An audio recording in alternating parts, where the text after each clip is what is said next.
আজকের রেসিপি হলো tomato sauce. কেউ টমেটো সস বলে, কেউ কেচাপ বলে, যেটাই বলো। দেখো, তার জন্য একদম লাল লাল টমেটো আমি নিয়েছি। এখানে কিন্তু টমেটোগুলো, এগুলোকে পারল টমেটো বলে। এমনি বাজারে সবসময়ের জন্যই অ্যাভেলেবেল থাকে এগুলো। দেখবে এই টমেটোগুলো কিন্তু স্কিনটা মোটা হয়, বীজের দিকগুলো কিন্তু এগুলো একটু কম হয়। যেটা নর্মাল যে টমেটোগুলো হয়, দেশি টমেটোগুলো, ওগুলো বীজটা বেশি থাকে। এই ভেতরের যে ব্যাপারটা থাকে, যেটা দিয়ে সসটা তৈরি হয়, সেটা তলে কম পাওয়া যায়। এই টাইপের টমেটোগুলো নিলে পরে সসটা খুব ভালো হয়। কাটাটা কোনো ব্যাপার না, যে যেভাবে খুশি কেটে নিও, কারণ এটাকে বয়েল করতে হবে। একটু ছোট করে কেটে নিলাম, খুব তাড়াতাড়ি সিদ্ধ হয়ে যাবে। টমেটোগুলো দেখো আমি সব কেটে নিয়েছি। একটা কড়াই বসিয়ে দিলাম। কড়াইয়ে দিয়ে দেবো একদম অল্প পরিমাণে, এখানে 1 কাপ পরিমাণে জল দিয়ে দিলাম। জল দিয়ে আমি কেটে রাখা টমেটোগুলো সব দিয়ে দিলাম। এবার এর মধ্যে একে একে দিয়ে দেবো 2টো শুকনো লঙ্কা, একদম ছোট 2 টুকরো দিয়ে দিলাম। দারচিনি, একটা তেজপাতা, 1/2 ইঞ্চি আদা নিয়েছি। আদাটাকে আমি একদম পাতলা পাতলা করে কেটে নিয়েছি। আদার টুকরোটা দিয়ে দিলাম। 4-5টা লবঙ্গ দিয়ে দিলাম। 7-8টা গোটা গোলমরিচ দিয়ে দিলাম। অল্প পরিমাণে এখন নুন দিয়ে দেবো, যাতে খুব তাড়াতাড়ি টমেটোগুলো গলে যায়। একটু নাড়িয়ে দেবো। আমি যে পদ্ধতিতে তোমাদের দেখালাম, এই পদ্ধতিতে যদি বানিয়ে নাও, খুব তাড়াতাড়ি তৈরি হয়ে যাবে টমেটো কেচাপ। কোনো ঝামেলার দরকার নেই। আমি এটা ঢেকে দেব। গ্যাসের ফ্লেমটাকে হাই করে আমি 5 মিনিটের জন্য ঢেকে দিয়েছিলাম। দেখো, টমেটোটা কিন্তু একদম সিদ্ধ হয়ে গেছে। যেহেতু আমি এখানে দেখো গোলমরিচ দিয়েছি, লবঙ্গ দিয়েছি আর আদা দিয়েছি, এগুলো যদি একটুখানি না থাকে তাহলে কিন্তু একটুখানি স্পাইসি যে ব্যাপারটা হয় টমেটো সসের মধ্যে, সেটা কিন্তু আসবে না। এটা অবশ্যই দিতে হবে, খেতেও ভালো লাগে, টেস্টটা খুব ভালো লাগে। টমেটোটা একদম গলে গেছে। এবার আমি গ্যাসের ফ্লেমটাকে বন্ধ করে দিয়ে এটাকে একটু ঠান্ডা করে নেব। ঠান্ডা করে তারপর মিক্সি গ্রাইন্ডারে দিয়ে আমি একটা মিহি পেস্ট বানিয়ে নেব। পেস্ট বানাবার আগে আমি তেজপাতাটা ফেলে দেবো। 10 মিনিট ফ্যানের হাওয়ায় আমি ঠান্ডা করে নিলাম। এবার আমি গ্রাইন্ডারে দিয়ে দেব।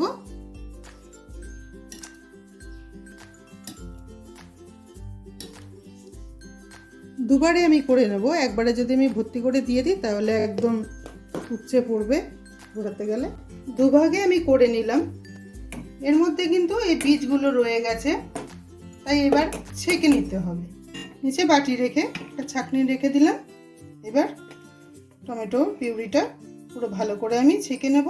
এতে টমেটোর চোকলা বা ছোট দানা, বীজ যেগুলো যা যা আছে সব বেরিয়ে যাবে, একদম পিওর পেস্টটা বেরিয়ে যাবে। আমি ছাঁকনির সাহায্যে করছি, তোমরা কোনো ফ্রেশ যে ধোয়া ভালো কাপড় থাকে সুতি, সেই কাপড়ের সাহায্যেও কিন্তু এভাবে ছেঁকে নিতে পারো। ছাঁকনির সাহায্যে ছেঁকে নিয়ে একদম ফাইন পেস্টটা আমি বের করে নিলাম। একটা কড়াই বসিয়ে দিলাম। কড়াইতে দিয়ে দেবো এই ছেঁকে রাখা টমেটো পিউরিটা।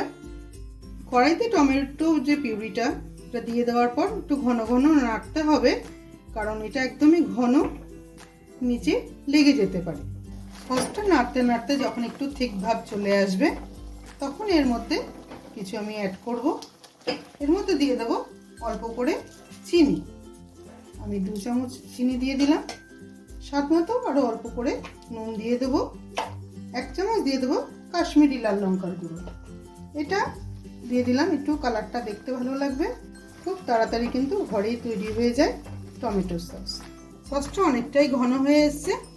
এবার এর মধ্যে আমি দিয়ে দেবো 1 চামচ ভিনিগার।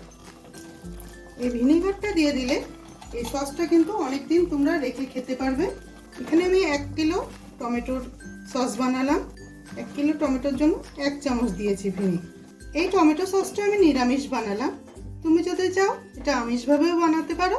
তবে সিদ্ধ করার সময় এর মধ্যে 2টো টুকরো রসুন ও একটা ছোট সাইজের পেঁয়াজকে তোমরা সিদ্ধ করার সময় একবারে সিদ্ধ করে নিও সব উপকরণের সাথে। তারপর তোমরা গ্রাইন্ডারে ঘুরিয়ে নিলেই তৈরি হয়ে যাবে। ওইটা আমিষভাবে তৈরি হবে, আর আমি যেটা দেখাচ্ছি সেটা নিরামিষ। সসটা কতটা তৈরি হলো তোমরা যদি বুঝতে না পারো, এরকম একটা প্লেটের মধ্যে অল্প করে নামিয়ে নেবে। এবার প্লেটটাকে কাত করলে পরে বোঝা যাবে, দেখো একদমই আস্তে আস্তে কিন্তু গড়িয়ে পড়ছে। তার মানে আর এটা 2 মিনিটের মতো রান্না করে নিতে হবে। টমেটো সসটা আমি আরও একবার চেক করে নেব। দেখো কাত করলে পরেও গড়িয়ে কিন্তু পড়ছে না, একদমই অল্প এইটুকুনি তো লাগবেই, একদম ঠিক হলে পরে টমেটো সসটা ভালো হবে না। তৈরি হয়ে গেল আমাদের টমেটো সস, যা খুবই অল্প সময়ে তৈরি হয়ে যায়। আর টমেটো সসটা আমি এর আগে বললাম যে 2 চামচ আমি চিনি দিয়েছি, তবে আমি একটুখানি চেক করেছিলাম, ওখানে আমার 4 চামচ চিনি লেগেছিল। এবার সসটা একদম পারফেক্ট তৈরি হয়ে গেছে। এবার আমি নামিয়ে পরিবেশন করব। ভিডিওটা ভালো লাগলে অবশ্যই এটা লাইক করে দিও বন্ধুরা। আর তুমি যদি আমার চ্যানেলে নতুন বন্ধু হয়ে থাকো তাহলে একটা সাবস্ক্রাইব করে পাশে থেকো। তৈরি হয়ে গেল টমেটো সস একদম ঘরোয়া উপকরণে, যা একদম কোনো ফুড কালার বা কোনো কেমিক্যাল ছাড়াই। ভিডিওটা ভালো লাগলে অবশ্যই এটা লাইক করে দিও। এইভাবে যদি সস বানানো যায়, যে কোনো রেসিপি হোক, ভাজা বা পকোড়া বা যে কোনো পরোটা, তার সঙ্গে কিন্তু দারুণ লাগবে। তো ভিডিওটা ভালো লাগলে লাইক করে দিও। তুমি আমার চ্যানেলে নতুন বন্ধু হয়ে থাকলে একটা সাবস্ক্রাইব করে দিও। পুরো ভিডিওটা দেখার জন্য অসংখ্য ধন্যবাদ। সবাই ভালো থেকো। দেখা হচ্ছে অন্য কোনো রেসিপির সাথে।